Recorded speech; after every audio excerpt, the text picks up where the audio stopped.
This week's episode is brought to you by Third Eye Comics, your friendly neighborhood comic shop with 7 locations in the Maryland, D.C., and Virginia area. They're your one-stop shop for all things comics, graphic novels, toys, games, records, movies, and more. Not local, but still looking for an awesome place to meet all your comic needs? They've got an amazing website, shop.thirdeyecomics.com, where you can browse thousands of items, pre-order your new comics, and have it sent right to your doorstep for a flat $5 shipping rate. They were such a blessing during lockdown. Just as our Usagi Yojimbo passions were brewing, we were able to reach out to them, order all the books that they had on their shelves, all the Saga collections from Dark Horse Comics, and get them to our door lickety-split. And here's a little hot tip. They have out-of-print comics at cover price. Yes. I hate to tell you that, because we want them all for ourselves. You'll be shocked by what you can find on the shelves at Third Eye Comics. And they have a massive grand opening event happening on January 27th, 2024. That's this year, everyone. That's this month from 11 a.m. to 9 p.m. It's their new Third Eye Music and Video location, cradled between Third Eye Comics and Third Eye Games in Annapolis on Chinquapin Road. It's over 8,000 square feet of records, movies, books, and other fun stuff. They are doing a grand opening sale. Save 20% off everything in stores at all 3 Third Eyes. Excluding trading card games and new releases from $12.27 to $1.27. First 25 in line will get a free Third Eye Music and Video record tote, keychain, and t-shirt. I want all of those things. We do not have a Third Eye Comics near us, but we do make the long trek out to Annapolis on a routine basis because the shop is so grand and gorgeous. And it's an honor to have Third Eye Comics sponsoring Comic Book Couples Counseling because, yes, they are one of the best comic book shops in the country. Google any best comic book shop list and you will find them. And it's in no small part because they have the kindest, most helpful, coolest staff on the planet. They will fill your comics niche. But again, even if you're not within driving distance, it's worth checking out their website. Find a link in the show notes and start browsing and shopping today. Third Eye is here to help you read comics, play games, collect toys, spin records, and never grow up. Bum bum bottom bum bum bottom bum bum bottom bum bum bottom bum bum bottom bum bum bottom bum bum bottom bum bum doobie doobie da da da doobie doobie da da da doobie doobie da da da bum bottom bum bum doobie doobie da da da doobie doobie da da da doobie doobie da da da bum bum bottom bum bum bottom ba da ba da ba da ba da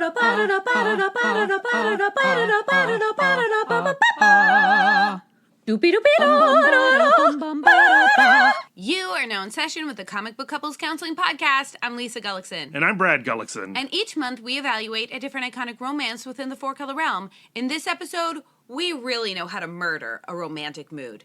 It may very well be our mutant power. We have Scott Summers and Emma Frost from Grant Morrison's new X-Men sitting really far apart on our counseling couch. And we'll be applying How to Be the Love You Seek, Break Cycles, Find Peace, and Heal Your Relationships by Dr. Nicole LaPera to their relationship woes. One of the more pleasant reminders that I got from rereading Grant Morrison's new X-Men was that comics can be bummers. Oh, yeah, yeah. And they can be bummers and still quite enjoyable. And I had that feeling also when we were watching Ang Lee's Hulk this past Sunday at the Alamo Drafthouse in Winchester, Virginia. That movie is not fun. And I think that's why that film had such a poor reaction when it came out in 2003 on the heels of Sam Raimi's Spider-Man, which, you know, had tragedy and dealt with Peter Parker's shame, but was generally a good time at the movies. But Ang Lee's Hulk is pretty miserable and slow all the way throughout, but that does not mean it's not a great time at the movies. It's just a different kind of great time at the movies. I had not seen Ang Lee's Hulk before. I was just kind of like suffering under the delusion that I had. I do this thing where like a movie comes up often enough that inside my little like lizard brain, I'm like, I've seen that movie. Of course I have. So many other Hulks, right? You know, we've had Edward Norton's The Incredible Hulk after this one. Of course, Mark Ruffalo's Incredible Hulk. And then we've had Lou Ferrigno and Bill Bixby, and plus the various animated versions. So, like, you know, I could see why. I've consumed a lot of Hulk Right, in right, my time. right. And so I just assumed, like, I've seen it all. But, like, the closer we were getting to the screening, and you kept, like, pop quizzing me, like, do you remember the dogs? Do you remember the biting of the thing? And I was like, no. The biting of the thing. Nick Nolte taking a chomp of that electrical cord. Yeah, no, I had nothing. And so, like, when we were doing our introduction with Philip Kennedy Johnson, like, I had no idea really what I was walking into. All I knew was that this film was perhaps bad. Yeah, I mean, perhaps not a good movie. Its reputation is that it's not successful. But back in 2003, I really enjoyed it. And I feel like it only gets better with age. And in 2024, it's practically an art film. And I think if it came out today, people would really celebrate it. Yeah, that was what I was going to say. I do feel like it's a comic book movie before its time. Yeah. Where, like, we had seen the X-Men movies. Yep. And we had recently seen Spider-Man, as you had mentioned. Yeah, Blade and, you know, Men in Black and things like that. But when you compare Ang Lee's Hulk to The Incredible Hulk with Edward Norton, it makes Edward Norton's Hulk look so trite and look so, like, about nothing, where Ang Lee was really grappling with and exploring the tremendous metaphor that the Hulk is. And I feel like Philip Kennedy Johnson did such a great job for setting up. The Hulk can mean a struggle with addiction. The Hulk can mean a struggle with rage and toxicity and all of these things. And it's really up to the creator to set up that metaphor so the reader can truly engage with what the Hulk does mean. Yeah. And the relationship between Eric Bana's Bruce Banner and Nick Nolte's Banner is thick with tension and anxiety and anger and sadness. And the screenplay really meets the metaphor at its level. It's a very smart, well-written screenplay. It's not an action film. You know, there's very little fun, smashy going on in Hulk. It's a tragedy. Yeah, absolutely. It's a body horror. Yeah. It's science fiction. Yeah, it feels like Hamlet at the end when Nolte and Bana are on the stage together, squaring off and screaming and really, like, attacking each other for what they've done to each other. And when we finally get this psychedelic CGI fest at the end, that's just Freud stuff, man. That's just Jungian delight. I really loved the use of dreams and dreaming as a way to represent repressed memories. Because repressed memories in movies can often be, like, really corny. Yeah. But not the case here. And I also really liked how Philip Kennedy Johnson pointed out that this movie embraces the form that is the comic book. You know, the sequentialing that is happening, the paneling that's happening in this movie is really odd. Yeah, the first time I saw it, it was, like, jarring. Yeah. Just, you know what I associate with it? I associate, like, 60s mod. Yeah, like a Brian De spy Palma movie film. or something. Yeah, exactly, absolutely. And yes, it is jarring because it is so unusual. But as Philip Kennedy Johnson said in his intro, you know, so often when we call a comic book cinematic, that is a great compliment. And here is a film that is embracing the sequential, and yeah, we gotta give it its flowers as well. I really was swept up into that movie, and it was truly, like, against the odds, because when we do these introductions and we're hosting film club, I get this, like, kind of buzzy host energy where I feel, like, hyper aware of, like, is everyone having a good time? Does everyone like me? Am I a true monster? You know, so, Are you, like, the Hulk? Yeah, so sometimes I have a hard time really watching the film, but this film stole me. It stole my imagination, and I just loved it. I really loved it. I'm not gonna lie, as I was watching it and really taking in all its sadness, I was very aware of how quiet the audience was. And when there was like a laugh break, when the screenplay does insert a joke, nobody would would respond to it. And so as we were walking out of the theater, I was like, did Lisa like it? Did the audience like it? Does Philip Kennedy Johnson still like this movie? Philip Kennedy Johnson also brought his young son to the film. And, only child there. Exactly. We often get kids in these screenings at the Alamo Drafthouse, but this time there was one child and he belonged to Philip Kennedy Johnson. And I was like, that is a long movie of sadness. Is this kid gonna like it? And yeah, no, he absolutely loved it. And everybody had a great time with Hulk. We had a wonderful time after the film hanging out with Eric from Four Color Fantasies and the lovely Lori, talking comics, talking Hulk, and Philip Kennedy Johnson did sign some stuff. Yeah, and Eric sold a bunch of comics for Four Color Fantasies as well. And it was nice to see that long line in the lobby, working its way to Philip Kennedy Johnson. And Philip Kennedy Johnson was so kind. One, to drive 2 hours away from his home with his child to do this introduction for Hulk.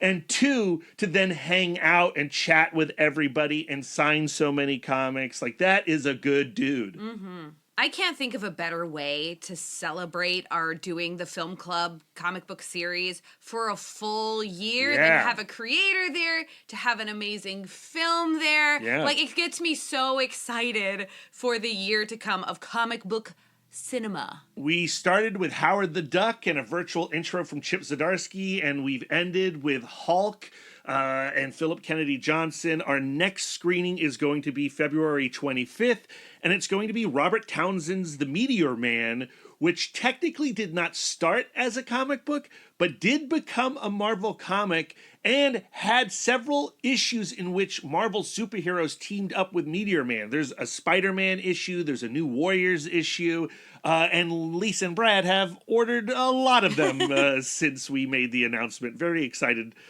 for that screening. Another movie I have not seen. No. I would highly encourage people to watch Robert Townsend's Hollywood Shuffle. It's a great spoof film, and Meteor Man is also a bit of a spoof of the superhero genre post 1989's Batman, and it has an incredible cast, and it's, a joke a minute kind of movie. We've already started knocking on doors, email-wise, slipping into people's DMs to try to get some virtual intros and whatnot. Yep. I have emailed the agent of Robert Townsend.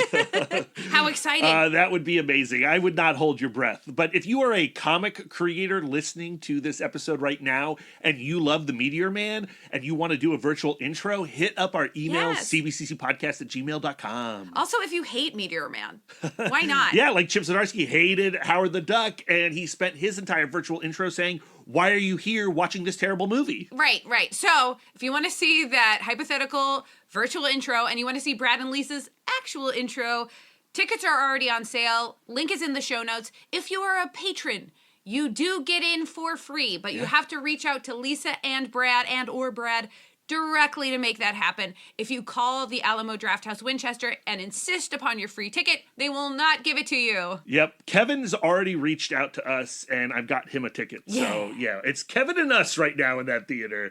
February 25th. Come join us. Yeah. Now, I'm sure all our ScEmma fans listening feel hijacked by this Hulk talk. You have a 15-second skip button. Tap, tap, tap, tap, tap, tap, tap. So we'll just get on into it right now. Scott and Emma are in our waiting room waiting for their counseling session. As Lisa said in her intro, they are sitting very far apart. They are not snugglers quite yet in their relationship, but we will get to those episodes eventually. This is a 4-part series, as all our counseling sessions are, although there's a couple bonus episodes to this particular counseling session. For this week's episode, we're focusing on the final third of Grant Morrison's new X-Men run, and if you want to hear where we're going after that, you gotta wait for the outro of this episode. That's a tease. Ooh, yeah, Brad's been working very hard, really reaching out to our listeners, reaching out to the experts to find out what we should be covering, because there has been way more Scott and Emma than we thought. In my case, I actually kind of stopped reading X-Men after the Astonishing run, or the first Astonishing run, and then I didn't pick back up until the Krakoan era. And, you know, there's like a good decade of Scott and Emma content that I completely missed, and I'm so excited to dive into that particular era of their romance, because yes, there's a lot of it. So, Scott Summers, codename Cyclops, first appeared in the X-Men #1, published by Marvel Comics in September 1963. He's the creation of Jack Kirby and Stan Lee. Emma Frost, codename the White Queen, first appeared in the Uncanny X-Men #129, published by Marvel Comics in January 1980, and she's the creation of Chris Claremont and John Byrne. We first discussed their complicated coupling 5 years ago during our Scott Summers and Jean Grey counseling sessions, episode 4 in that series, actually covering Grant Morrison's middle chunk of their new X-Men series. And last month, we returned to Scott and Emma's psychic affair as experienced in those comics for our 5th anniversary episode. A link to that conversation can be found in the show notes of this episode that you're listening to. For those conversations, we were using the love languages, and we're not going to go over the content of those episodes again. So if you're curious about them, please hit up those links. All you really need to know is that Scott Summers and Emma Frost were indeed having a psychic affair, and when Jean Grey invaded that psychic tryst, she went off on Emma, nearly reducing her inner life to a physical puddle. And Scott Summers responded by running away to that strip club that we find him at the start of the 3rd and final chunk of Grant Morrison's new X-Men, which we're going to talk about in a few moments. We're going to pick that issue apart. I love the first panel. Me too. Of that issue, that high heel. So yes, what issues are we actually covering today? We're focusing on Scott and Emma's relationship as it fully solidified during the events of New X-Men issues 142 through 154, published by Marvel Comics between August 2003 and May 2004. The last issue is approaching its 20th anniversary. Unbelievable. They're all written by Grant Morrison, penciled by Chris Bachalo, Phil Jimenez, and Mark Silvestri. They're inked by Tim Townsend, Al Vey, Aaron Soud, Andy Lanning, Simon Colby, Bat, Joe Weems, Billy Tan, and Eric Basaldua. The colorists are Chris Chukri, Steve Furchow, John Starr, Matt Mila, Beth Sotella, and Brian Bucalato. The letterers are Chris Alopoulos and Russ Wooten. Man, that's a lot of names. But you did it. I did. One try, maybe. Here's the basic plot synopsis taken right off the back of the new X-Men Ultimate Collection Volume 3, which is what we're reading from. 16 million mutants dead, and that was just the beginning. In one bold stroke, writer Grant Morrison propelled the X-Men into the 21st century, masterminding a challenging new direction for Marvel's mutant heroes that began with the destruction of Genosha and never let up. Regarded as the most innovative thinker of the current comic book renaissance, Morrison proceeded to turn the mutant hero genre on its ear. Gone were the gaudy spandex costumes, replaced by slick black leather and an attitude to match. I would also say that the adjective gaudy stands. It stands. I think it's still pretty gaudy. Not mentioned in that synopsis, that's also pretty important to this conversation, John Sublime's U-Men, a group of humans who seek to improve themselves by stealing mutant bits, pieces, and body parts and augmenting them onto themselves. Also, Esme, one of the Stepford Cuckoos, has turned against her sisters and the rest of the X-Men, having psychically influenced an assassination attempt against Emma Frost. Frost only lives because Jean Grey put her shattered diamond body back together, Humpty Dumpty style. And Jean Grey's connection to the Phoenix Force has intensified once again, causing concern for all those around her. Humpty Dumpty did not have the Phoenix Force. Though I would read that children's book. Comic, yeah. But before we get into this final chapter in Morrison's new X-Men, we need to discuss the love expert we'll be using to help us better understand Scott and Emma's relationship. After all, we are not experts ourselves. We do not know what we're talking about. We're only experts in loving each other. So Lisa, who's our romantic guide this week? Our relationship expert for these crazy kids is Dr. Nicole LaPera, aka the holistic psychologist, using her book How to Be the Love You Seek, Break Cycles, Find Peace, and Heal Your Relationships. She's a psychologist with a BA in clinical psychology from Cornell University and has her doctorate from the New School for Social Research, and she is a New York Times best-selling author of How to Do the Work and How to Meet Yourself. I selected this book because I feel like Scott and Emma's relationship started in this really murky, dishonest place. Scott was cheating on his wife. Emma caught feelings while essentially trying to emotionally sabotage Jean Grey. Yeah, that's the trick to the relationship. Is that Emma was antagonistic. She was there to mess things up, but in the process fell in love with Scott Summers. Right. So there's just a lot of self-hatred embroiled in their love affair. Not to say that they ultimately can't find satisfaction and harmony in their relationship, but I think they have a lot of work to do. So why not just start the work with themselves?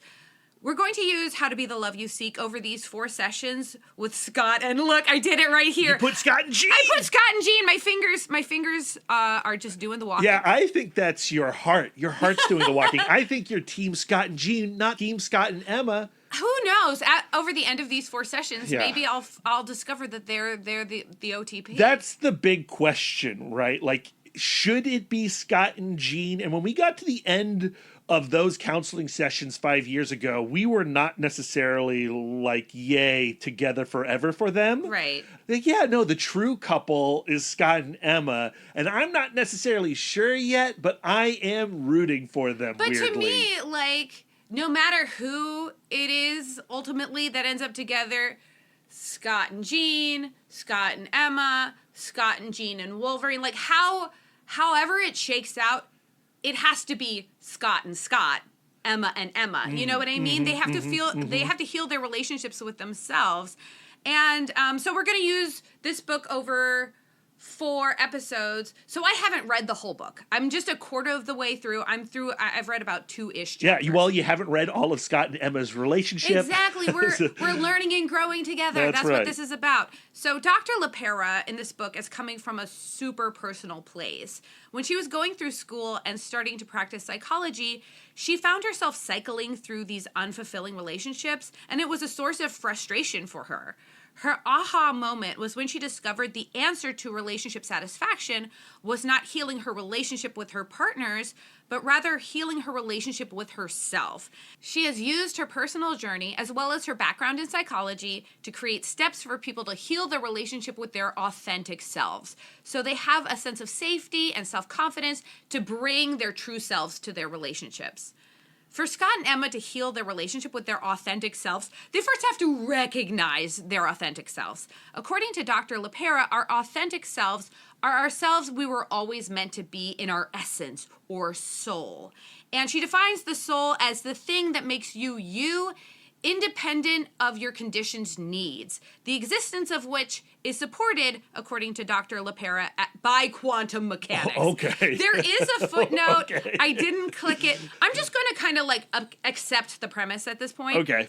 The opposite of our authentic self is our conditioned self, the self we learn to present as a result of our attachment to our parent figures. Brad, do you remember attachment theory at all? Yeah, I do. Yeah, absolutely. Yeah, That was one of my favorite theories that we used with a couple, but I can't remember what the couple was. Yeah, no, me neither. That's the joy of podcasting for 5 years. But the idea is our relationship with our parents or whoever raises us at that very tender age influences how we relate to other people and how we relate to ourselves as we age. So our conditioned self is our attachment plus any other pressures that make us feel any way unsafe.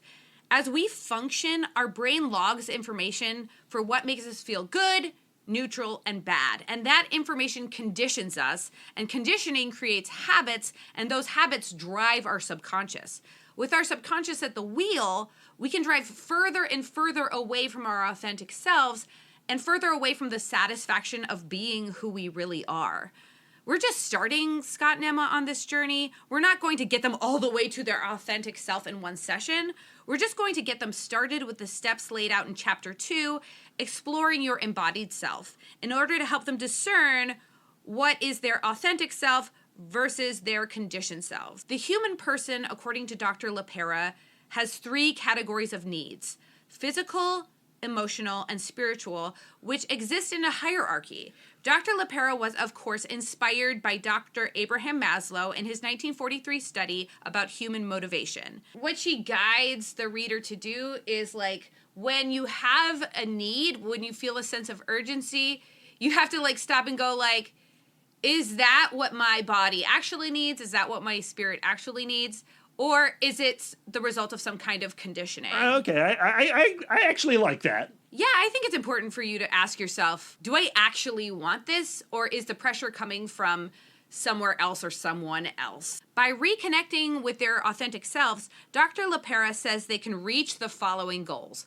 1, learn to listen to their bodies and meet their physical needs. 2, they can learn to become consciously aware of their conditioned habitual thoughts, emotions, and reactions so they can make new decisions to better serve their authentic selves.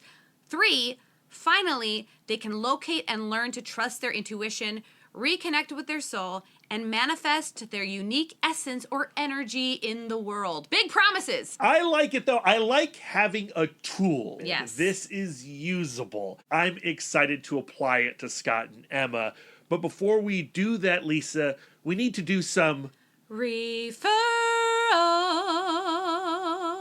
Sponsored by Omnibus. Omnibus is a modern digital comic book store and reader app carrying your favorite single issues, volumes, and omnibuses all day and date. Just like your local comic book store, you pay per book, but digital. Their focus is on building an excellent customer shopping and reading experience and using novel discovery features to help fans find their next new favorite book. They feature top-tier content and already have many of the top publishers in comics today. In the spirit of helping people find their next new favorite book, we have our referrals segment. The idea is to give you, the counselees, further reading on the themes of the episode. Think of it as us sending you to specialists to further your healing journey through comic books. Okay, Brad, I went first last time, so it is your turn to go first. So, obviously, we've been extremely enthusiastic about all things Energon Universe. Yeah. You know, we've been doing a lot of coverage on Comic Book Couples Counseling of Transformers, Duke, and Cobra Commander. But I think we need to take some serious time to also highlight G.I. Joe, A Real American Hero. Larry Hama is back on the book. He's continuing the series with 301. The issue 300 was with IDW, but now he's with Skybound. And now that he's with Skybound, he's got artist Chris Mooneyham. I love them as a combination. And recently, we did a guest spot on the Talking Joe podcast discussing G.I. Joe 303. And I know you're thinking, like, Brad, what does G.I. Joe, A Real American Hero, have anything to do with Scott and Emma and what we're going to talk about in this episode? And I don't know, Lisa, if you remember this during How can I forget? I know what you're going to say. Okay, good. So in issue 303, we get a little more time with Snake Eyes and Scarlet. They're the couple of G.I. Joe, A Real American Hero.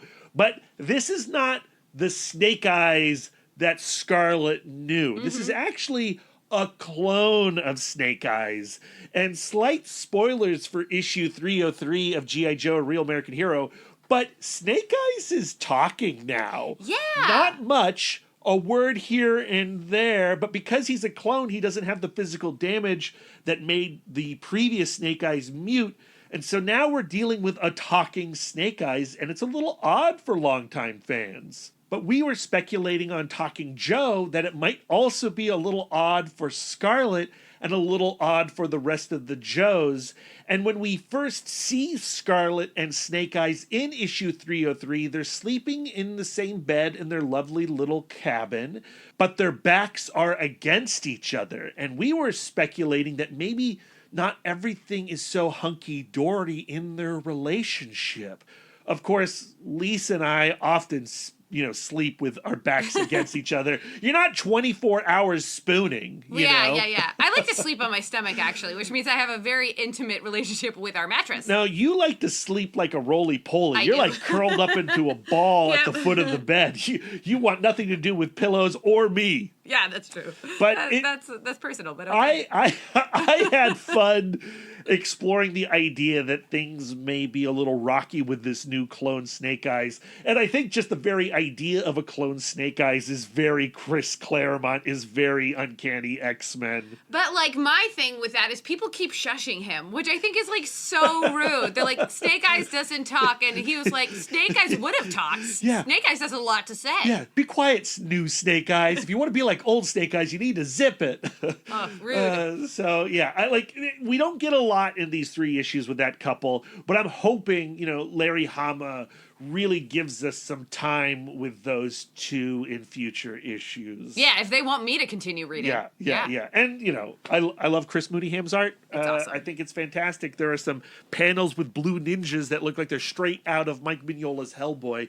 If you're not reading G.I. Joe or Real American Hero because you have not read the previous 300 issues, don't worry about it. Just jump on board with 301 and have a good time. Enter with a childlike sense of wonder. Yeah. All right. So that's my referral, Lisa. What do you have? I wanted to go with the theme of, like, becoming estranged from your authentic self. Like, our conditioned self is a result of a lot of external pressures, and it is like a defense mechanism, but when you live in constant fear or danger or in a lack of safety, like, you begin to lose sight of, like, what is my conditioned self and what is my true authentic self. So that made me turn to The Unlikely Story of Felix and Macabre by Hassan Atsmani El-Hau and Junie Ba.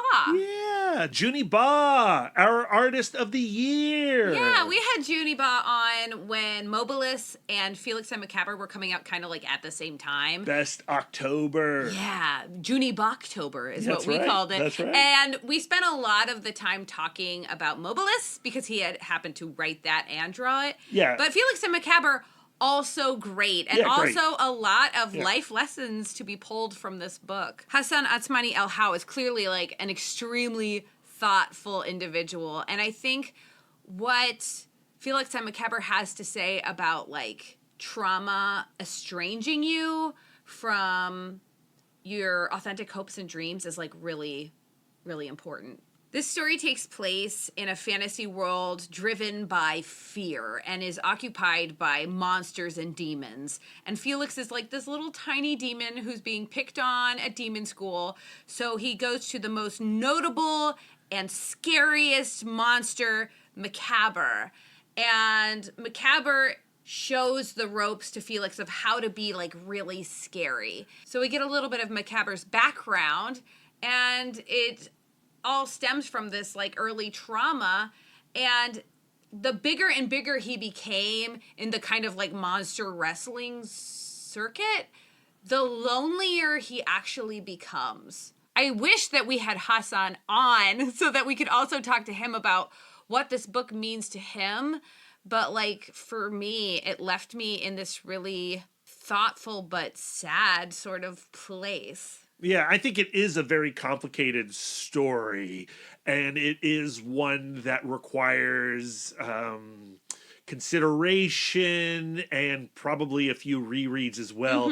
And I think that's a great idea, Lisa. Like, I'd love to get Hassan on the show one of these days to talk about this, but also to talk about how, like, he is the letterer in the industry. Like, he is doing so much right now. Yeah. Both of those referrals are available on Omnibus, and you don't need the app or an iPad. If you have a browser, you have access to Omnibus. Just hit the link in the show notes of this episode and start browsing and shopping today. And that brings us to the end of our referrals.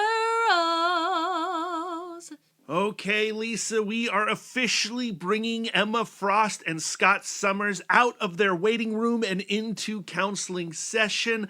Let's dig into the final third of Grant Morrison's new X-Men. This first issue, Lisa, illustrated by Chris Bocciolo, is my favorite issue of the entire trade paperback. There is a lot to decipher in this issue. And I also think that this issue, along with the rest of the story, is going to make this a very Scott-focused counseling session, which I, as a feminist, feel guilty about.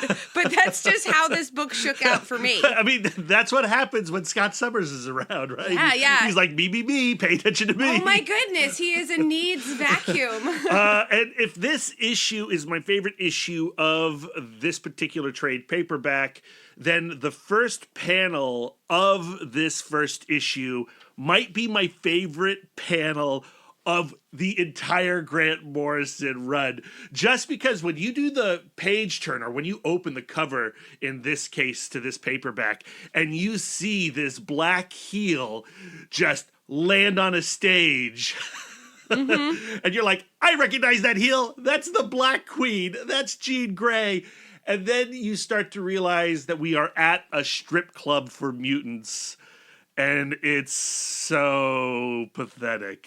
Yeah, and then we get to see, speaking of pathetic, Yeah, that's exactly who I'm speaking Scott's about. exchange with this stripper. But to me, these are some of the most complicated pages because we find out later that this stripper is psychic. So you go like, well, is this actually the experience that Scott wanted? Yeah, right. Or is it an invasion? Right. Yeah. I think, you know, the ideas around strip clubs as being illusions is those are not new ideas. Right. I think Grant Morrison is having a conversation that was certainly happening 20 years ago around strip club culture, and he's just doing it in an X-Men way, which is why we love Grant Morrison. The first thing that the stripper says when she's looking like the Black Queen is like, why did you choose me?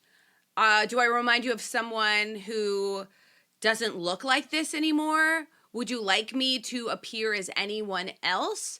Wondering how this stripper's psychic powers work. Like, I get the impression that Scott's thoughts are not particularly clear. Like, I don't think that he knows exactly what he wants to see. Right, to go back to your previous question, like, is this an invasion of privacy or not? You know, she's implying that he did choose this image.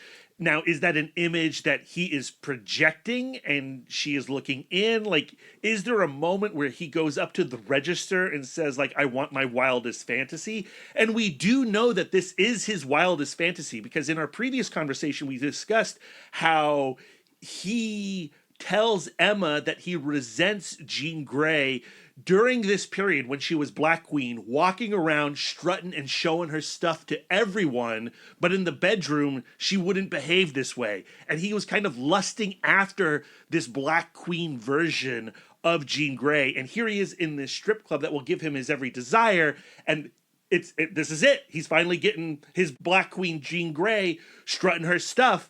But it's also not it, you know, because because it's not true, it's not honest, and it's a reflection of his shame, and he can't get past his own shame.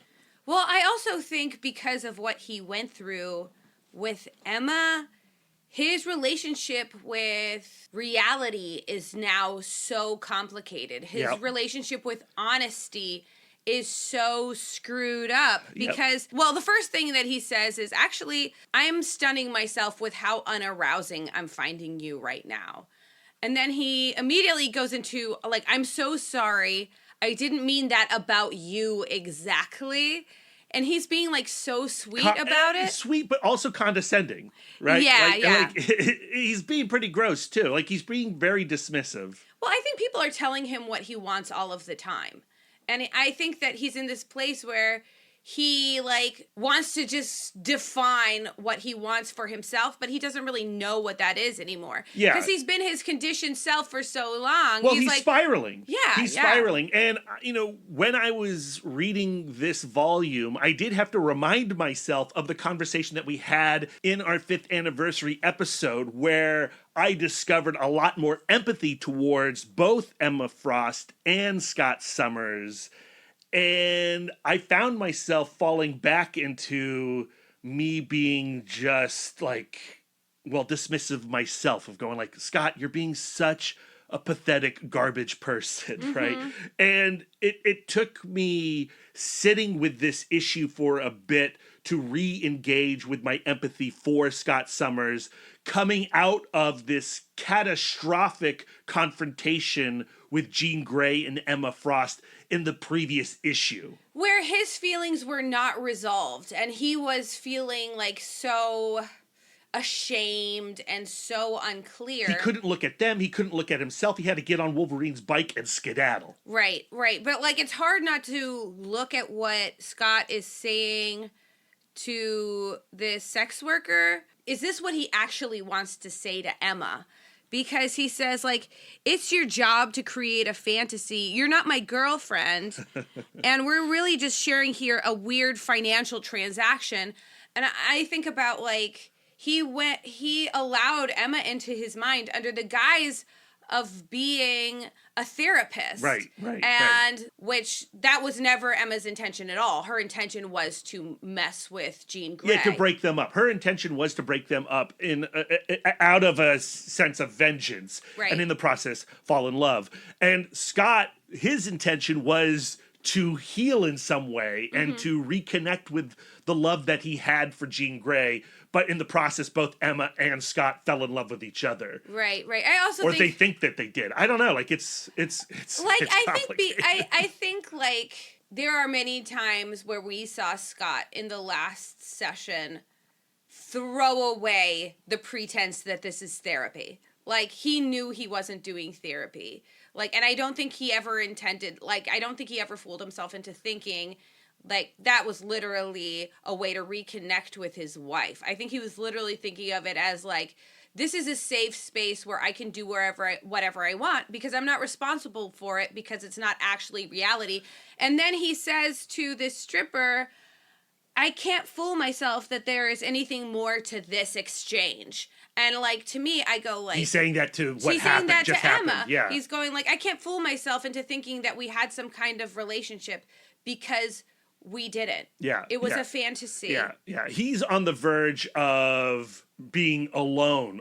Like, he's on the verge of not reconnecting with Emma Frost, certainly, and also not reconnecting with Jean Grey. Like, while he's sitting in this bar, he is lone. He is lone in a way that he has not been in years. Right. So then we have the stripper open her top and say, like, you really know how to ruin a romantic mood. And he says, I guess so. I think it might be my mutant power. Yeah, he's defining himself as the person who ruins romantic moods. So to me, there are, like, two slightly nuanced ways to read this scene. You could read this scene as he's just hurt this stripper's feelings. You know, she's trying to do her job and she's trying to show up for him because he is sitting right in front of the stage. I mean, he came here. He engaged in the contract. And now he is belittling her and condescending to her.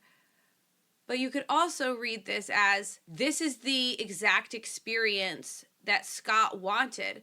Scott wanted a fantasy place where he could tell Emma his feelings and leave her feeling as humiliated as he feels, in which case he owes this woman a tip, right? Yes. This is actually what he wanted. And I think later when we see the exchange with Sebastian Shaw says, like, these women are psychic and especially trained to give you exactly what you want. Yeah.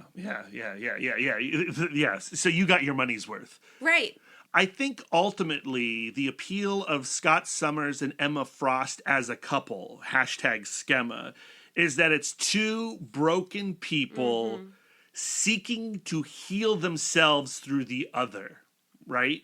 And I think that is a very relatable feeling. I think we've all been in places where we feel broken, shattered, grotesque, and unlovable, and in need of mending, and you root for them because you root for yourself. Like, you can be healed. If they can survive this, you can survive anything. Yeah, but I feel like Dr. LaPera would go, like, if you're not showing this other person your authentic self, your true self, they can never actually love you. Like, you have to do the work to find your authentic self, so you have someone who feels safe and confident to bring into a relationship. And not to dismiss Dr. LaPera there, Lisa, but that is like kind of a cliche point, right? Right. And it's not necessarily like a point I personally believe in. I don't think that you have to have yourself all figured out to be in a healthy relationship. And I think that we do get into partnerships to learn about ourselves and to get a different perspective on the world. And I am curious, as we go through Scott and Emma's relationship over the course of 4 episodes, will we find a point where Scott and Emma are okay with themselves, right? You know, I don't want to get into spoilers about their end game, but it is an X-Men comic, you know? Right. Happiness is, it's hard for an X-Man. Yeah, I think they need, like, right now, Scott sees Emma as a symptom of his failure to be a good X-Man. And until he changes that narrative, this relationship is not going to feel good to him.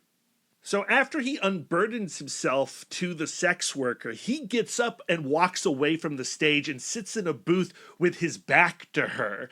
And now he's staring at a wall. All he's got are his dark thoughts and a glass of sparkling wine. And of course, somebody notices this, and it's Sabretooth. Yeah, and the first thing that Sabretooth says is like, what am I looking at?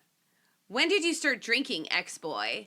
And like, to me, I think it must be extra hard for someone who is so publicly outward facing. He's been on television. He's famous.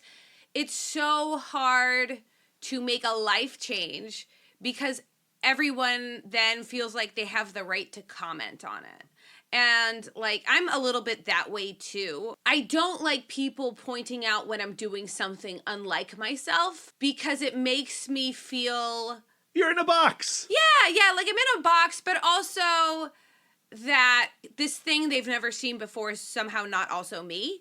You know what I mean? Or I'm disappointing them or being like, oh, she's so surprising because she's doing this other thing. We present ourselves in so many different ways to so many different people, and it is a false assumption to think that you see and know a person's totality. Right. And I think, like, especially when you're like Scott and you feel like maybe I've never been myself, like, you don't want to have to discuss the person that you are. Yeah, and so it's bad enough that Sabretooth is mocking him, right? But he's not the last person to mock him in this issue. I feel like the reader is probably mocking him. Sabretooth comes along and is mocking him. Then Sebastian Shaw, and then ultimately the last person on the planet he wants to see, Logan, Wolverine. Yeah, they're making fun of him because he ordered sparkling wine, which, like, is like an effeminate drink. Like, as if there can be such thing as an effeminate drink. Like, drink what you want. You know, not only is he trying to be this, like, hard drinking guy, but he's not even doing it right. Right. Yeah. Like, this is not how you do a pity party. Follow Wolverine. He'll show you the ways of a pity party. Maybe his authentic self drinks sparkling wine. Nobody knows. Yeah, and, like, Wolverine's idea of how to, like, pull him out of his funk is just so cliche, too. It's so Wolverine. Right. But also, is he actually trying to pull him out of his funk, or is he trying to pull him into a mission with Phantom X? Yeah, I know that Wolverine does have a mission with Phantom X, but is he normally on any day going to go to Cyclops to do that mission? You know, like, I feel like he sees an opportunity here. Yes, right? yes. To, like, you know, man up Scott, who in Wolverine's estimation has everything that Wolverine wants. I think that this conversation between Logan and Cyclops does have layers of honesty, radical honesty, and true good intentions in it. But I think because of the presence of Phantom X, like, that proves that Wolverine is there to manipulate Scott. And, like, And it makes perfect sense why he would get Scott, because Wolverine Logan is on his own personal journey of self-discovery that he doesn't want the other X-Men to comment on. Yeah, so he knows that Scott's in a very shameful position and won't rat him out. Yeah, exactly. Yeah. And nobody knows where Cyclops is. Yeah, I think the complicated thing about Wolverine is trying to measure how vindictive is he being in this moment also. Right. Sure, this could be a coincidence. Like, Wolverine is here at the Hellfire Club because Phantom X is at the Hellfire Club, and here is also just in happenstance Cyclops. I don't believe it. I don't believe it. Yeah, but I think that the perspective that Logan gives Scott in this conversation is actually really valuable, and I think that we can see Cyclops kind of noodle on some of what Logan says throughout the rest of this comic. I don't think it necessarily clarifies anything for him, but it plants the seeds. When Scott sees Logan, he assumes that Professor X sent Logan to beg him to come back to the X-Men, which is actually what I think Scott wants. I think Scott wants that affirmation that he's needed. Yeah. Right? Acts of service. It's his love language. Yeah, and X-Men is his entire identity. And he doesn't want to have to choose it. I think he wants to feel obligated to do it, right? So that he has this kind of emotional out of going well, I didn't want this anyway, so if I'm doing it right, it's not my fault, But then Logan gives him a gut punch and he's like, no, they actually think you're a murderer. Emma was shot and you're the prime suspect, right? So that is a kick to the emotional nards right there. And I think that is what gets Scott to stay in the conversation, because he doesn't like that. He needs to know more about that. And so Wolverine says, what we're going to do is this. We're going to have a drink off. And if you win, you get to lose your mind and your dignity. And if I win, we do what I want to do. Right? Which is another sign that that's what Wolverine is there for. He's got a healing factor too. Scott knows he's gonna lose. It's a stacked deck. Yeah. It's a stacked deck. And he does lose. But not before revealing a bunch of personal stuff, directly comparing Emma and Jean. And what he says about Emma is, with Emma, there was no pressure and no expectations, and that she just kind of accepted him as he was. Where with Jeannie, they got together so young. And so he ends up always just feeling like that teenage boy he was when they got together. And I think that it can be like that in relationships, where no matter what, you guys just click back into those old roles that you've always played, because that's where your habits are. That's your conditioned self. Your subconscious is kind of driving you to play the same roles. And I think it's made extra severe when you're also chained, not to chain, such a bad word here, chained not only just to your relationship, your partner, but to your job. Right, to your job. And also someone with the Phoenix Force. Yeah. And who is psychic. What argument could he possibly win? She's all powerful. She's all knowing. If you have an inferiority complex, that pairing is going to be real challenging throughout the course of your romance. And also, if he decides to change himself and be a different person, it might make Jean Grey mad, and we don't like her when she's angry. Yeah, we've also talked about in previous podcasts, relationships never work if you are determined to keep your partner the person they were when you first got together. Humans evolve. Change is necessary.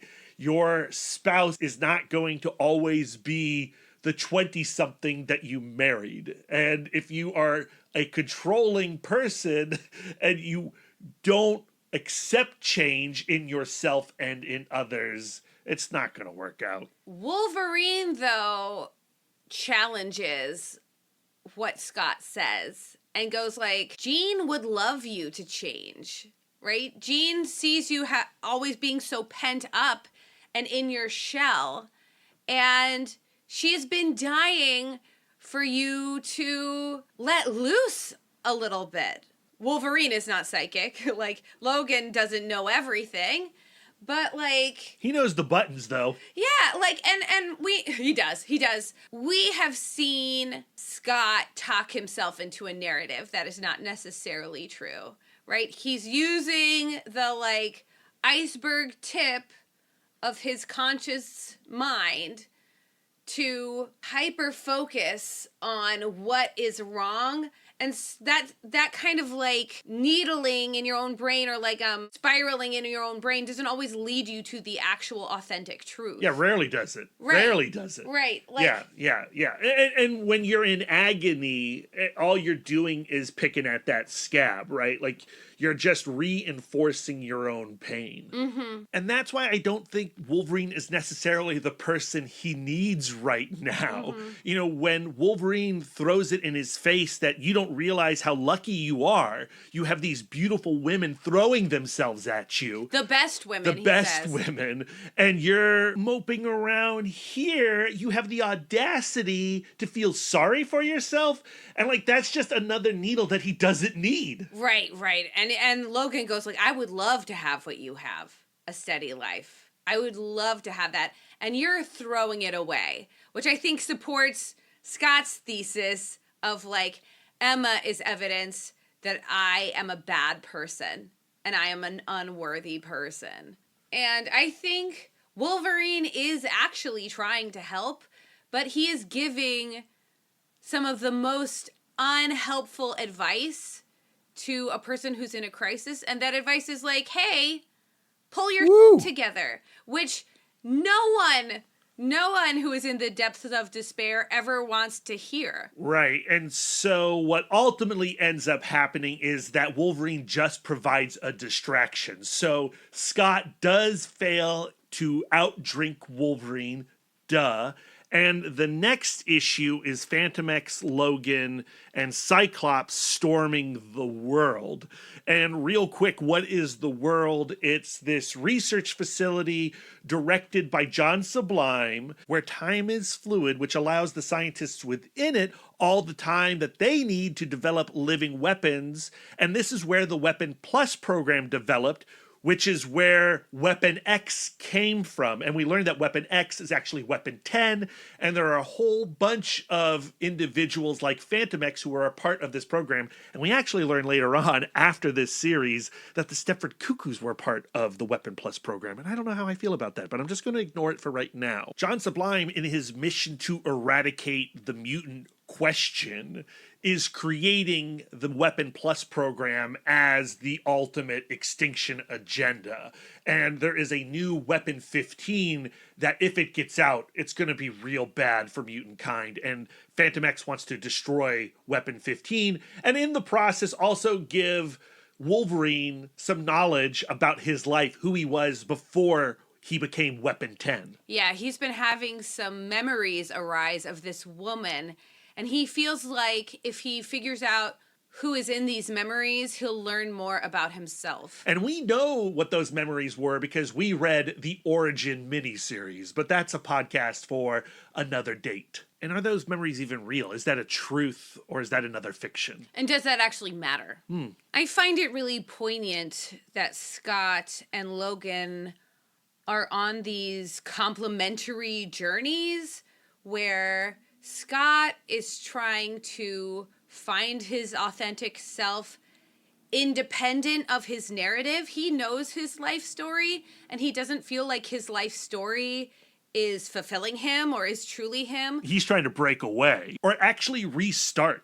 Where Wolverine thinks like, oh, if I find these points on my timeline, I will then understand my authentic self better. At first, Scott feels really humiliated that he's even there. Like, he says out loud, like, I feel stupid because I've been pressured into this. And I've said, like, I don't want to be doing X-Men stuff anymore. And Logan's like, this isn't X-Men stuff. We're just two mercenaries blowing off a little steam, you know, whatever. But like quickly as like the danger arises and Scott is kind of getting into the mission, the more he defaults to his X-Men training, and he actually finds a lot of comfort there. They actually run into these two guys. They don't know what they're doing there. And Wolverine is like, or Phantom X, I can't remember which one, is like, we should just kill these guys, right? They're in here. If they're in here, they've got to be bad. And Scott goes like, no way! As an X-Man, I can't let you kill these people who are clearly civilians. And they are civilians. They're journalists. And like, I feel like he experiences that as a little bit of triumph. And I think he starts going like, it's not really all bad being an X-Men with X-Men ideals. Ultimately, the arc of this story is Scott Summers going from the Hellfire Club, ready to flush everything down the toilet, to discovering that he actually is good at being an X-Man and he contributes something as an X-Man and he wants to be an X-Man. Although there are some bumps along the road, like there's a pretty good like performance joke in this storyline where he can't get it up. He can't get the optic blasts firing, and there's some good ribbing towards Scott there. But he survives the ribbing. He survives the shaming that Phantom X and Logan throw his way. So at the end of this arc, he's ready to stand tall in front of Magneto. But I think he also realizes that being an X-Men can't be all that he is. And there's a really beautiful exchange between Scott and Phantom X where Scott is standing up for Logan in a way that he's not ready to stand up for himself. And so it starts with Scott telling Phantom X, like, I don't trust you. I feel like you're another person who is manipulating Wolverine because he has this desperation to find himself. And Logan is a person who has been taken advantage of and been traumatized enough. And so I want to read this directly from the book. And Scott says, it took a long time for him and a lot of hard work to reclaim his dignity after what they did to him. So he's not a pawn or a weapon. He's not their weapon 10. He's not Professor Xavier's weapon for peace. And he's not your weapon, Phantom X. And I feel like Scott is also kind of talking about himself of like, I don't want to be a tool. I don't want to be a tool for Professor Xavier. I want to have dignity. I want to be my own person. And Phantom X then goes like, you think I don't relate to that? I'm also a tool of Weapon X. I also came from this program. And he gives his whole backstory about being Charlie Cluster 7 and all of this stuff. And Scott goes, oh, I thought you were French. And Phantom X goes like, no, I just like the accent. We all find our dignity where we can.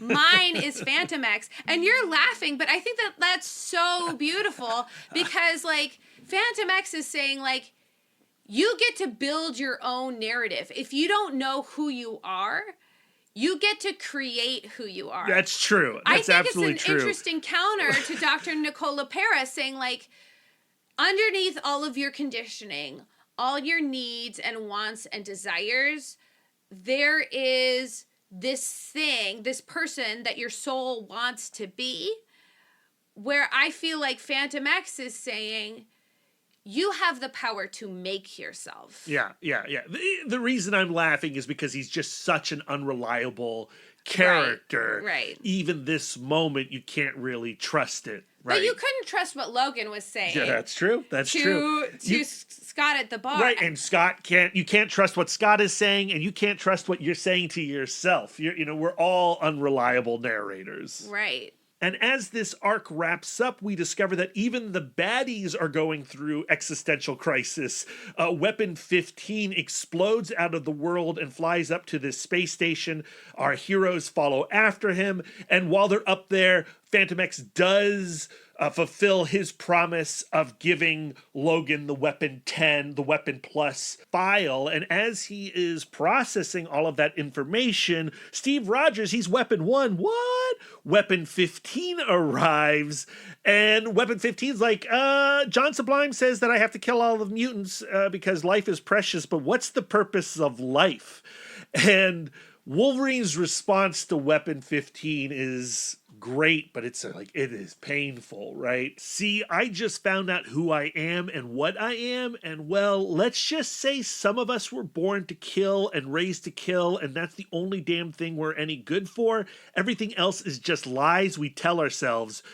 You're asking me about the purpose of life, you frickin' genocidal machine? It's like this. Kaboom! And he hits the detonator on the station, and that's the end of this arc. So I do feel like Scott has had some healing in this unwanted mission that was thrust upon him. He has at least discovered that he still enjoys being an X-Man, but I don't like where it leaves Wolverine at all. Right, and this is not yet Wolverine's counseling session, and I am like, my temptation to just go into the weeds with the rest of his story is like so strong. All right, we got to get into Planet X. Yeah. All right. Okay, so let's do it.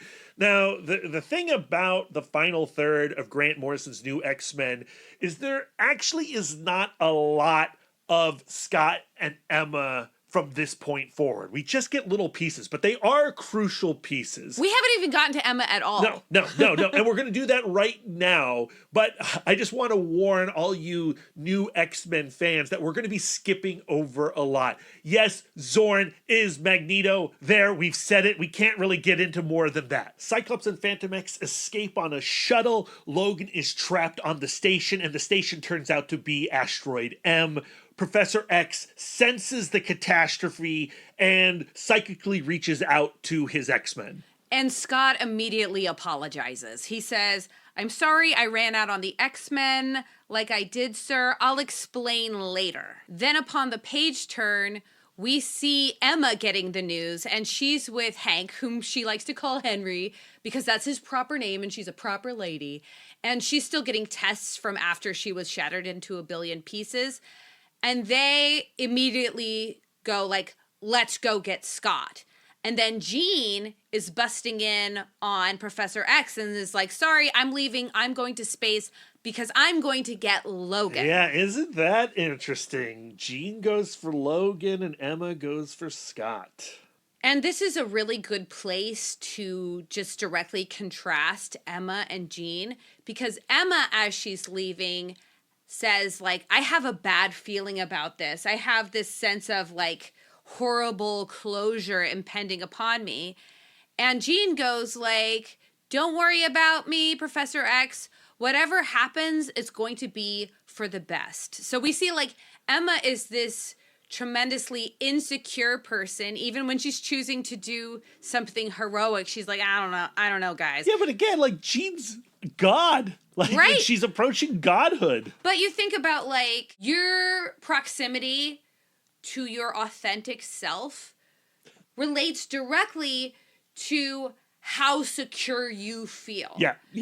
Emma is an extremely insecure person, so she feels alienated from herself. Jean is a tremendously strong person, so of course she has this sense of security going into vulnerable places. Yeah. Gods can do that. Later, over the Pacific, Emma senses Scott, and she says, I know Scott. He gives off the most bizarre and aloof psychic radiation. And it makes me think of, like, why, like, I never go like, hey, that guy seems so bizarre and aloof. That's sexy to me. But then I think about Emma's relationship with her dad. And her dad putting his daughters through hoops to prove their worthiness to him. And he he kept this sense of separateness because his family was also his business. So Scott's aloofness is really just an extension of her daddy issues? Yeah, I think it's an attachment issue. She has, like, she's attracted to guys who present themselves as better than her and unavailable. Yeah. Well, we also, like, she also gets to this idea that there's a traitor within the ranks. She can sense that there's a traitor. Henry is not so sure about a traitor. As he's questioning it, though, his X-plane explodes, right? And they go down. Most of the Planet X storyline, when Magneto is taking over Manhattan and threatening to turn the world upside down, Henry and Emma are just hanging out on the wreckage of the plane out of the battle. Do you know my most bizarre revelation, most surprising revelation out of Emma's storyline is that she wears contact lenses. That surprises you? Yeah, because I figure, like, if you have diamond powers, that it would sharpen your sight? I'm sure that you when could just put diamond contacts on. I think when she diamonds up, she doesn't need the contacts. So do they pop out? They get sealed over. Her clothes turn into diamonds. Yeah. So I'm sure the contacts become diamonds and they become even more clear. Okay. I know I said I wasn't going to talk about Wolverine anymore, but I have, like, one more thing. And it relates to Jean and how Jean would feel about Dr. Nicole LaPera. Jean and Wolverine are on asteroid M, and they are plummeting towards the sun. And Jean gets the sense that they're not going to make it. They're going to die. And they get one of the, like, X-Men signature heart-to-heart conversations. And Jean goes like, I know what you've been going through with these flashbacks, how you've been trying to remember who you were.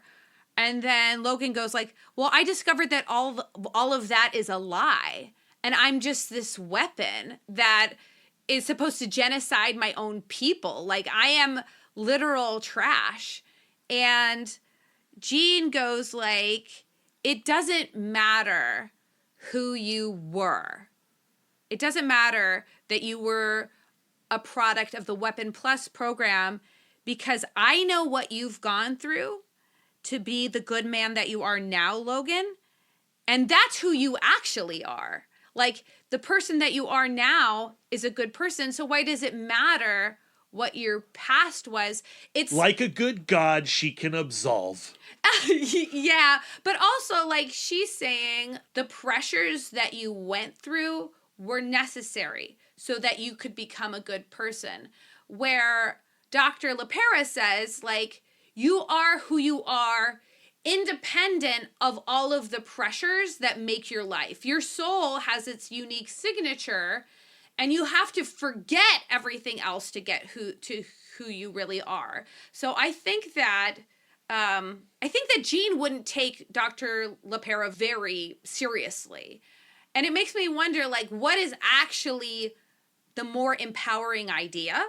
Like, the idea that, like, you've gone through your pressures so that you can become who you are, or you have to forget your pressures to remember who you are. I think it's a something personal in between. Choice. Yes, a personal choice, or whatever serves you in the moment. But they do go into the sun after Logan has mercy killed Jean, popping her claws in her belly. Which we discover, oh, how Christ-like is that? But later we discover it's the fulfillment of a prophecy of the Phoenix, which goes like, well, do we have any autonomy anyway? Who even knows? But that question speaks to all religions, including the religion around the Phoenix, and you know, that's part of the human condition. Right. Below them, Manhattan has become an apocalypse. And it is crazy that X-Men comics can recover from an event such as Planet X, but comics gotta comics. But I do really love how terrifying this particular Magneto is. You know, he's addicted to kick, and everywhere he goes, his followers, especially his students, keep reminding him that he is no Zorn. They actually miss Zorn. What a clever guy Magneto was, this elaborate scheme to take over the X-Men from within. But in doing that, Like, he created such a perfect character in Zorn, people miss him. So every opportunity, people are going like, you're no Zorn, and it's driving him mad. And it's creating opportunity for resistance cells. And so Beak and the Stepford Cuckoos, they have formed their like terrorist organization to reclaim Manhattan. My favorite part of the Magneto storyline is that I think he has to admit to himself that he liked being Zorn. Like, Zorn was a highly conditioned self. It was something he presented to hide his actual true intentions. But even that little piece of his conditioned self also contained a part of him. Yeah. How do you interpret that later on he starts hearing Zorn's voice? He goes to Professor X and says, like, is this you? Are you manipulating him? But we learn that no, Professor X cannot telepathically escape that little tube he's in. So he is hearing voices. Is that the kick? Is Magneto actually going crazy? Is that sublime? I think it's a form of dissociation, where, like, Zorn becomes this piece of himself that acts like a Jiminy Cricket and going, like, clearly you actually do know the right thing to do because you thought of Zorn. And Zorn is an idealist, and Zorn is a peacenik. So what you're doing is wrong, and you know it's wrong. Right. Yeah. And that tortures him. Yeah. Now, Cyclops and Phantom X, they do find their way into Manhattan, and they find the resistance cell led by the Stepford Cuckoos. And Beak catches them up, and they're like, Professor X is naked in a bottle and paralyzed. We, like, Dr. McCoy and Miss Frost, they were blown up in a plane, and Mr. Logan and Miss Gray Summers, they're in the sun.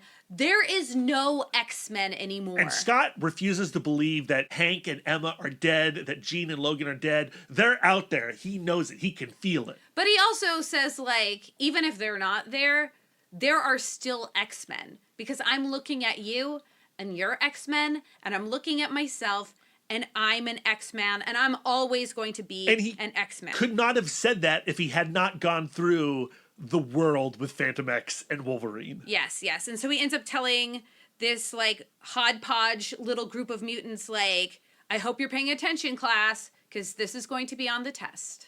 Issue 150 is the big Planet X conclusion, and it does open with surprise. Logan and Jean are not in the sun. The Phoenix has reawoken fully thanks to Logan popping his claws inside Jean's belly and killing her. And she has reformed the Asteroid M station into like a Phoenix spaceship to bring them home. First pit stop, though, picking up Emma and Hank on their little wreckage raft. Which, of course, Emma immediately resents and goes like, look, there's Jean showing off again. X-Men, led by Cyclops, stage their assault on Magneto. Phantom X frees Professor X. And Cyclops finally gets over his performance issues and unloads his optic blasts right into Magneto's face, shattering his helmet, which has been protecting him from Professor X's potential attacks, or any psychic attacks, really. What ultimately allows Cyclops to blow his optical load is that he goes like, Zorn was fulfilling me.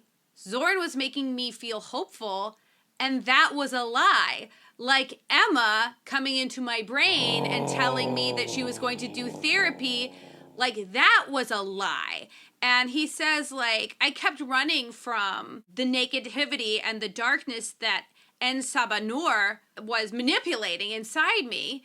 And so I was repressing all of this rage, but I'm not going to repress my rage anymore. I'm going to let it loose on people like you. Yeah. So I think this is like almost like a mirror to the stripper scene at the beginning of the book. I'm tired of people showing me what I want to see to get something out of me. I'm not going to allow people to do that to me anymore. And the humiliation that Magneto must be feeling having been taken down by Cyclops. It turns into deadly rage in its own right, and he kills Esme. Esme, who he's been dragging along, kind of promising that they could be an item together. He finally tells her, like, look, it's never going to happen. I was never going to do anything with you. You're a child. And he takes her earrings and puts those earrings right through her head, killing yet another Stepford Cuckoo. And her last words are with Emma, actually. And Emma expresses pride and respect for what Esme has done. And this is one of those pages in this series that I've had to reread a couple times. And I'm trying to figure out, like, what is Emma feeling here? Like, what is she doing here? Are these words meant to stab? Or are these words meant to soothe as Esme leaves the mortal realm? Because they don't. That's certainly not the expression that Esme leaves us with. Yeah, I think that Emma is trying to soothe herself kind of independently of Esme. And she does say, like, you turned into such a wonderful femme fatale in the end. And I wonder if, like, Esme is the one who ultimately followed in Emma's footsteps the most because of Emma's relationship with Sebastian Shaw. But I do think as a mentor or as a parent figure, you can be proud of someone independent of what they've done.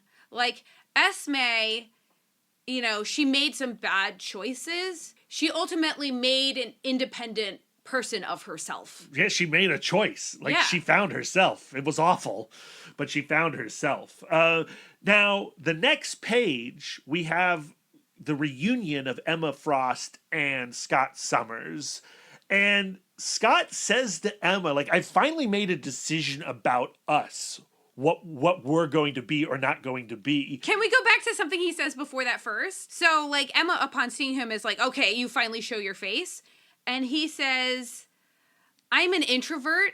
I'm going to run away to think my thoughts. And I think that's him saying, like, you have to allow me to be who I am. Yeah, and it's something similar to what I've said to you in the past. Right. Where, Lisa, I am a brooder. You got to give me space to brood sometimes. And I've also discovered that maybe that's not healthy either. Yeah. Yeah, I mean, like, I do think that there is something to, I've never been allowed to take my time. Well, like, to me, like, the way I read it is, like, Emma, you have to let me be me. Lisa, you have to let me be me. I am going to brood. And the truth is, you cannot change any person but yourself. So what I've decided in my own experience is that Lisa does not like it when I go off and brood alone.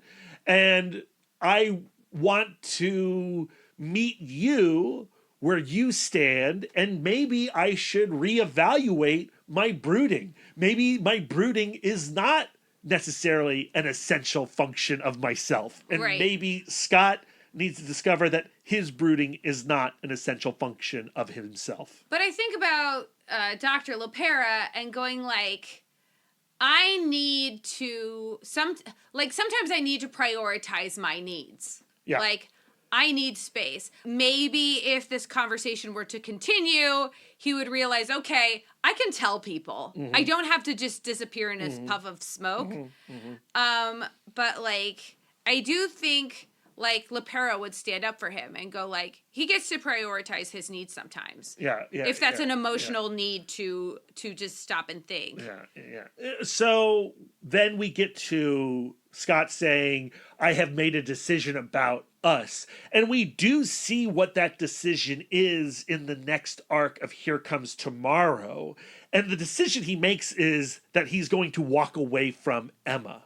I think that decision is changed by the circumstances. Yes. That's possible. So do you think in this moment the decision that he has made is he could say right now, the next sentence, if he wasn't interrupted, that we are together forever? I think his decision is, I'm going to stay in X-Men I'm going to stay with Jean. I think that You think that's his decision right now? Yeah, I think that he thinks that those two things are inextricable, which I think we're ultimately going to discover are not true. But I think that the Boy Scout in him is like, it's all or nothing. Yeah. Either I'm an X-Man and I'm a teacher and I'm with my wife, or I'm not an X-Man and I'm with Emma. Lisa, I need to like jump to the end of this book then. Okay, so, hold on. Hold on. No. Okay, you go. So you think in this moment, Scott has learned that he is better as an X-Man, which is all the life that he has known, really, since he was, a teenager. And if that's true, then Jean must be my true partner. Right. Okay. Right. So then when Jean dies, he cannot be with Emma because he's going to remain faithful to that memory, to that person he wants to be. When Jean dies, he becomes hopeless. Okay. Right, and hopeless is the thing that breaks the universe. So then it takes God just rewriting that thought. Right. And that's what happens at the end of this book is God, Jean Grey, the Phoenix, saying, no, don't, that is a faulty logic. I'm going to just allow you to accept Emma, live. Right. Okay. So at the very end of this story, he is still robbed of his autonomy. Yes, 100% yes. Yeah. And I want to get into that, but I want to change the focus of the camera right now to Emma in the reunion scene. So Emma says to Scott, she essentially says I'm not happy with you. I'm not happy with you that you left. And she says, they shot me, and then Jean of all people brought me back in this new age nightmare of forgiveness, and now this. And she's saying, I'm already overwhelmed. I am stretched to my emotional limit, and I have emotional needs. And Scott says, put a pin in you, put a pin in your needs, because I'm ramping up to dump you. That's pretty selfish in that moment. I know that Scott feels this urgency. I know that this journey of self-discovery has been revolutionary to him, and he knows that if he doesn't, he goes if I don't take care of this right now, I'm going to wimp out, right? Because he wimped out so many times before when he wanted to break up with Emma. So he's choosing to do it now. And I just think that he does not see the person in front of him. Yeah. Well, he can't make any decisions right now because they still got to take care of Magneto. Oh, yeah, and they do. And they do take care of Magneto. Wolverine cuts his head off. Yeah. Jean tricks Magneto into removing the Zorn helmet, which he put on to protect himself from psychic attacks. And Logan just takes care of him. But Magneto's final gift to the X-Men is he causes a stroke in Jean. And Jean dies in Scott's arms this time. So she gets to die in Logan's arms once and then in Scott's arms a second time. Yeah, Jean's last words to Scott are, I haven't seen you so alive for a long time, Scott. My best friend. Have to go now. Live, Scott. And then the Phoenix says, live. Yeah. And she says, all I ever did was die on you. Yeah. You know what? I did not realize that was the Phoenix until just now. Right. That those word balloons are the Phoenix. And the last word she hears are, Jean, no, Jean. Yeah. Yeah. And when she says, I haven't seen you so alive for a long time, Scott, does she mean now that you have this re-energized energy to be part of the X-Men and that conflict is kind of resolved? Or is she thinking, when you were with Emma, you were more alive than ever? To me, it seems I don't know. It could go both ways. I think to answer those questions, we have to get to the last scene of this entire book. But to get to the last scene of this entire book, we have to explain how frickin' weird Here Comes Tomorrow is. The final arc of Grant Morrison's new storyline, a new X-Men storyline, which is set how many years in the future? 150. 150 years in the future. And this one is illustrated by, 90s Image Comics legend Mark Silvestri. And because it's set so far ahead in the future, there is no Scott and Emma, really. Logan, of course, is still around. We learned that Ernst is Cassandra Nova? Yeah. Although that gets retconned later. We see Eva as this new AI, like she has now a humanoid form. Who else is still hanging around? Martha is around, still a brain in a jar. Oh, and the Stepford Cuckoos are still rocking and rolling. And Beast, Henry, kind of, but he is now fully John Sublime. We learned that Sublime, by the way, is this sentient bacteria that's as old as time itself, practically, and has been working its entire existence to rid itself of mutantdom. And Kick was Sublime. Kick was that bacteria. Do I get all that right? I think you've got it. Like, to me, the most important thing to take away is 100 years in the future, things are terrible. Things are not good. Yeah. You thought Planet X was an apocalypse? Welcome to an apocalypse. Humanity and all of its iterations are null. And Lisa, I know this was your first time reading the finale of Grant Morrison's new X-Men, and I'd like to know, like, when you get to this moment, what were you thinking? I was thinking this is a tremendous distraction. Because you're in Emma Scott mode. Yeah, exactly. And you said to me, like, do I need to read any of this? I was like, no, you gotta read all of this, and there is some essential Emma and Scott stuff coming up real quick. Yeah, and I had trouble because of my distraction of trying to extract stuff about Scott and Emma. I had a real hard time following some of this. Yeah. Well, so... But I don't think that that's fair to the book. But what did you think of when you got to the end of issue 151 and we flash back 150 years earlier and we're at the grave site of Jean Grey with Scott and Emma? I was relieved that they were involved. But the first time I see this scene, I of course have no idea what's happening. It's hard for me to put myself back in that place since I've finished this book. Yeah. What we get here with this first time at the grave is Scott saying I quit. I'm done.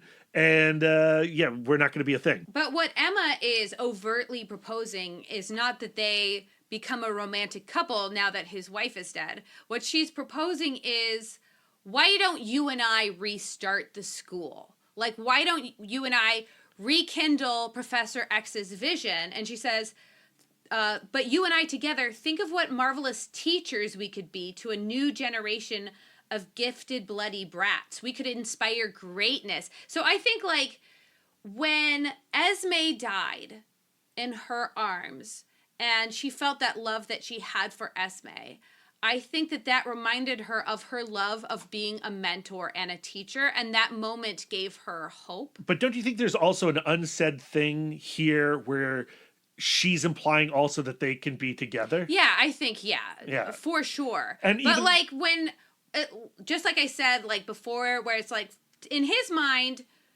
being an X-Men means being with Jean. He's not just saying no, Emma, we can't be a couple. He's saying, no, Emma, I can't be an X-Man with you. Yeah.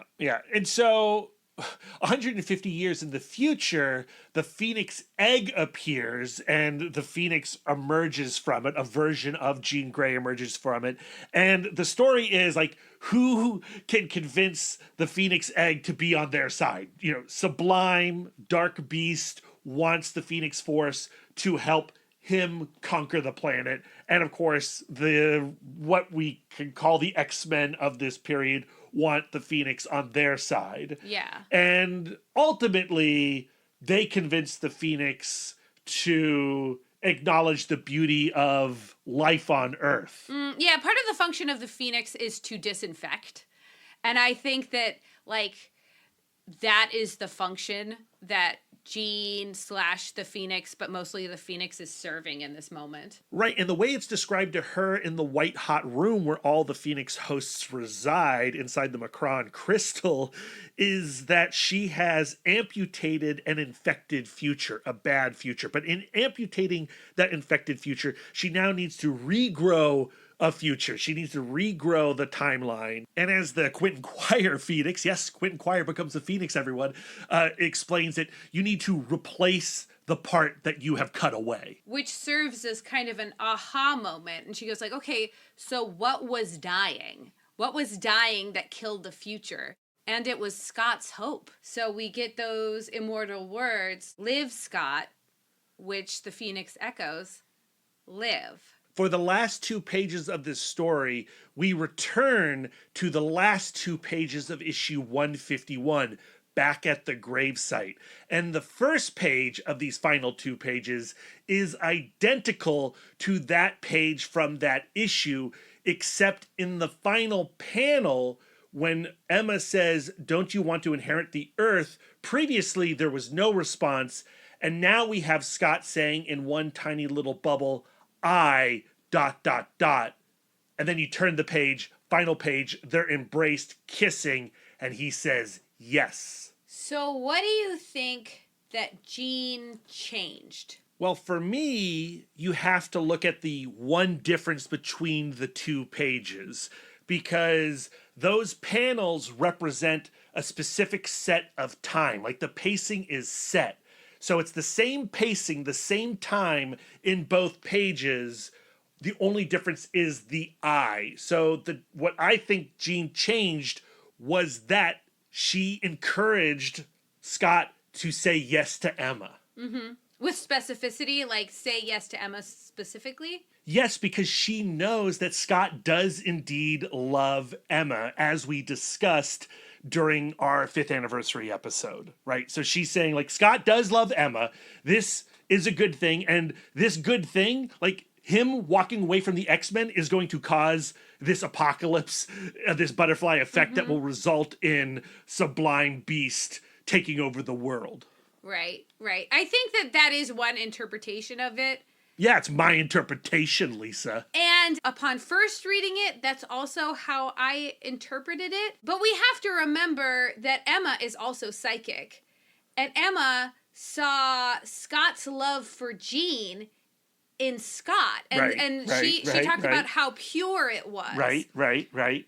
And so I'm wondering if Jean, when she says live... Oh, are you saying it? She's saying it to Emma? No, I'm saying, like, going back to what Wolverine said and Logan said. And Logan told Scott, like, Jean would have loved to have you let loose. She was always trying to break you out of that shell.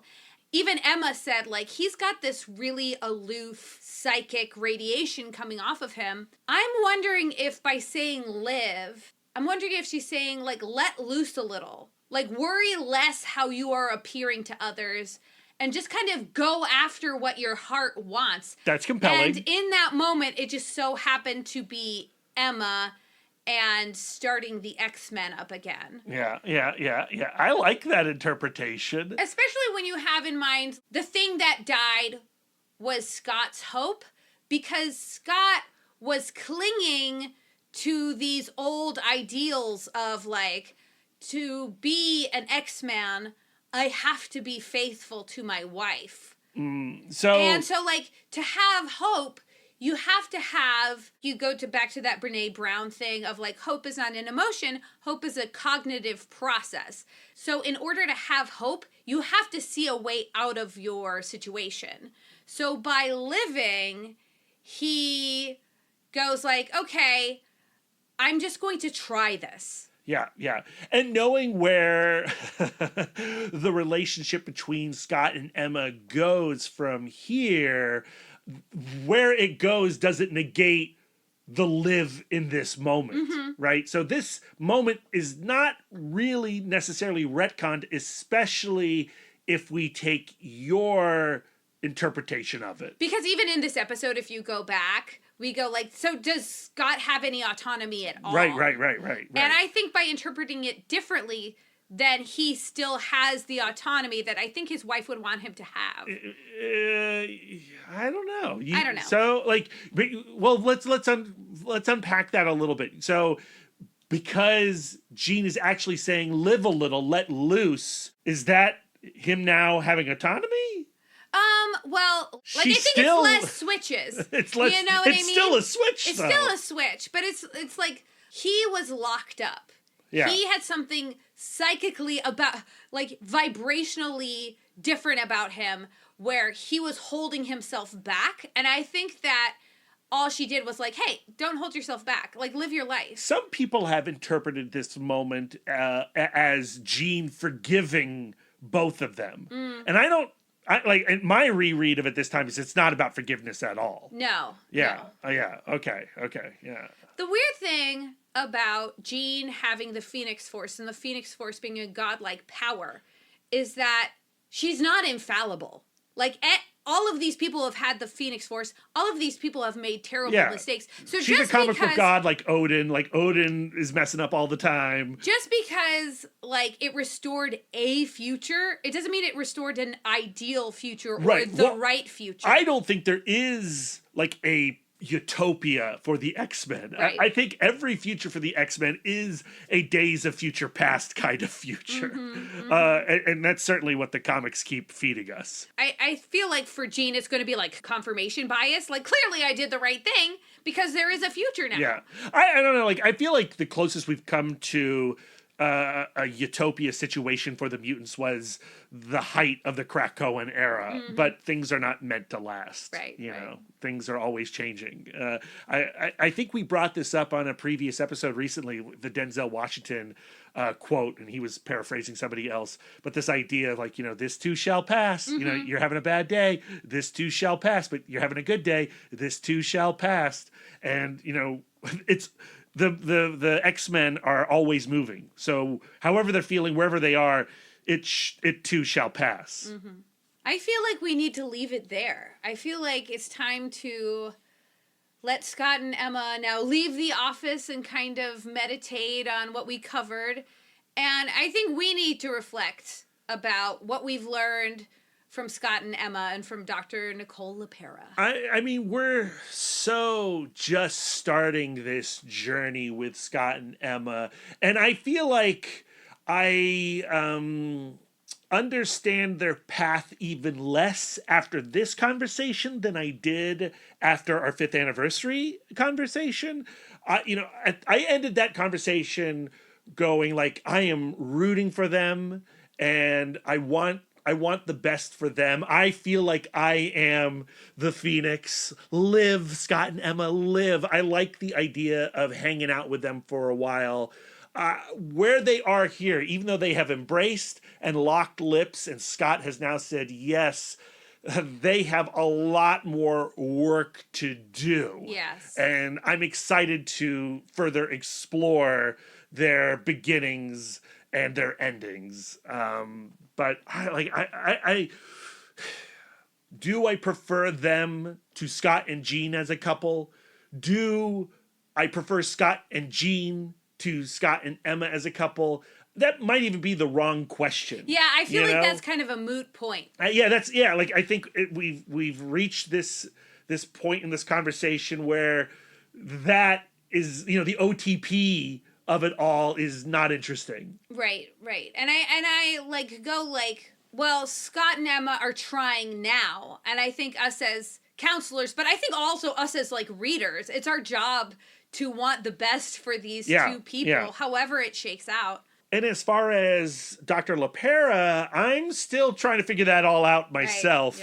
Right, You know, this idea of, you know, needing to find your authentic self before you can truly partner up with somebody else. You know, I've heard that before, and, you know, it makes sense to a degree, but I also believe what you said earlier, that you don't necessarily need to be at a nirvana state to couple up, because there aren't too many people out there in a nirvana state. And if we were all waiting to reach a nirvana state, then none of us would ever couple up. Yeah. Like, for me, it reminds me of the Bowen's family systems theory, where you have to learn how to process your emotions so that when you're in a family system, when someone else is overwhelmed, you can take their emotions. And when you're overwhelmed, they can process their emotions and they can take your emotions. Where I feel like Dr. LaPera has kind of taken the other person out of it. Yeah, where yeah, it's like, it's interesting, yeah. To find your authentic self,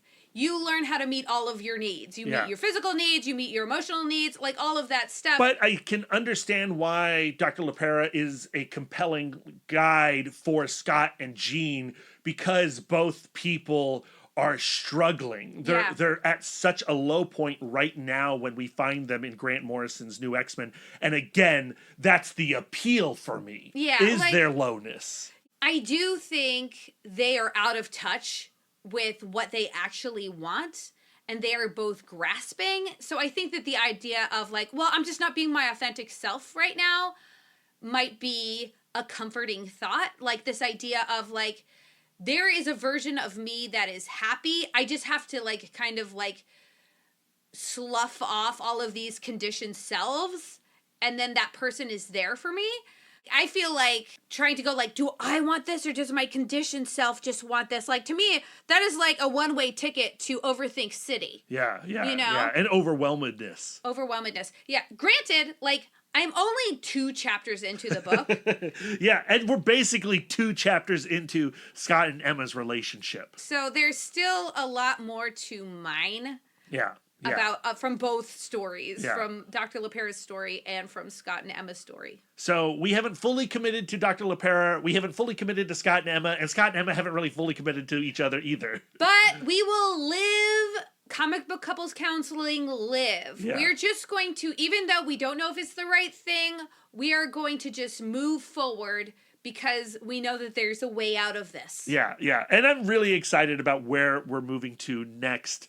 Our next episode will actually be a Creator Corner conversation, and friends, it is a really fine chat. Yes. Todd McFarlane is back on Comic Book Couples Counseling. This is our 4th conversation with Todd, and it is our longest conversation with Todd, and it's the closest we've gotten to have like a counseling session with Todd McFarlane. And I'm really proud of this chat, and I'm very excited to share it with you. If you don't remember our last conversation with Todd McFarlane, it happened at San Diego Comic-Con. Why not go ahead and give that a listen to? It's a much shorter chat to give you an interesting take on where he was a few months ago versus where he is now on the verge of celebrating the 350th issue of Spawn. I feel like the conversations that we've had with Todd McFarlane just are further evidence that he is an individual that contains multitudes. Yeah, and he likes what we do. Yeah. Like, he likes to get on the couch and really think about things. Yeah. And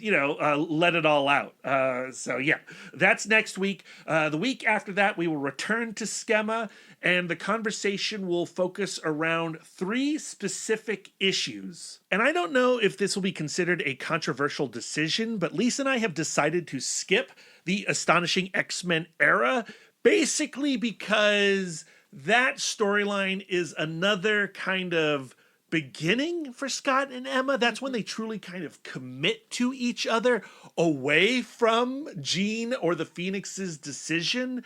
And we wanted to get to like peak functionality of Scott and Emma. Yes, please. So we've chosen the Dark X-Men, The Confession one-shot from 2009, and Uncanny X-Men issues 518 and 519, also from 2009.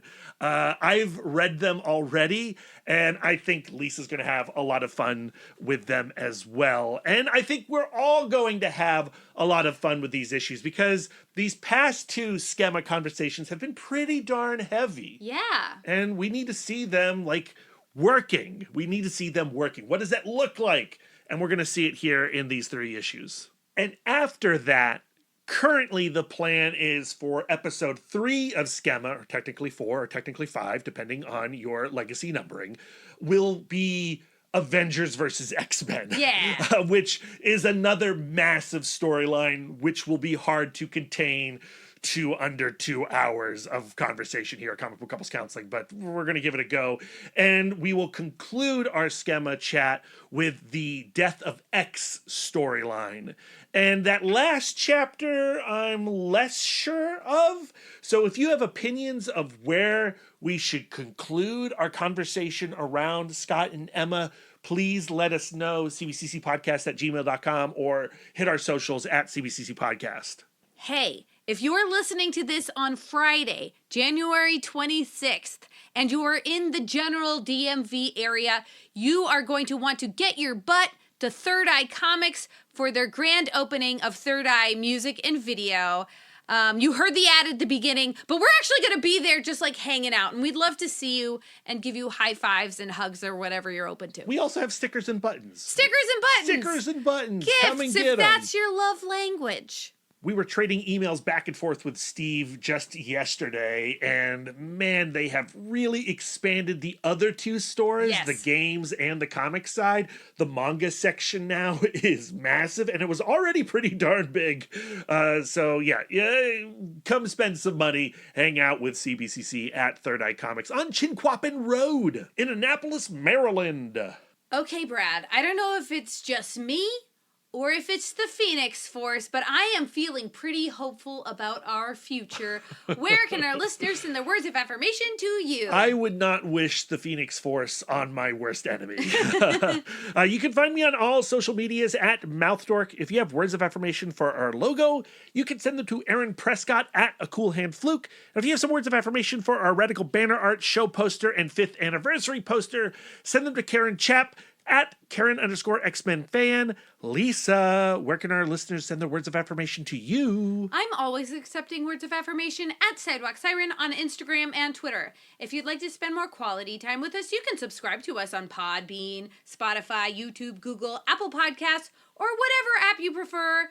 We're everywhere. Did I say Audible? Audible too. If you'd like to get exclusive, you can join our Patreon, where you'll get more content, including weekly bonus episodes. And we actually posted the McFarlane video in our Patreon feed just today. We did. If you'd like to reach out and touch us electronically, you can email the podcast, cbccpodcast@gmail.com. You can visit our website, comicbookcouplescounseling.com, or follow us on all the socials at CBCC Podcast. You can give us the gift of 5 stars on Apple Podcasts, and if you'd like to do an active service, why not write a review of the show while you're there? Yes, please. We're fluent and receptive in all 5 love languages. It really warms our hearts and helps the pod. So until next time, friends, keep your love tank full. And your psychic rapport open.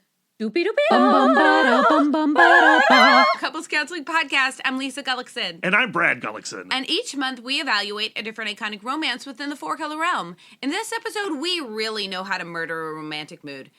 Murder a romantic mood. Murder a romantic mood. In this episode, we really know how to murder a romantic mood. Ah, that pause. It may very well be our mutant power. Yeah, you know how great it makes me feel when I'm trying to do something and then you just do it better on the first try? That's like Woo. my favorite. It's my Woo. favorite. I just stumbled you all are over a monster. That's a sticker. Do you know what we haven't done since our last recording? Vacuumed. Yeah, I know. Don't talk about it. The Dyson is right Still in behind the me. box. You are now in session.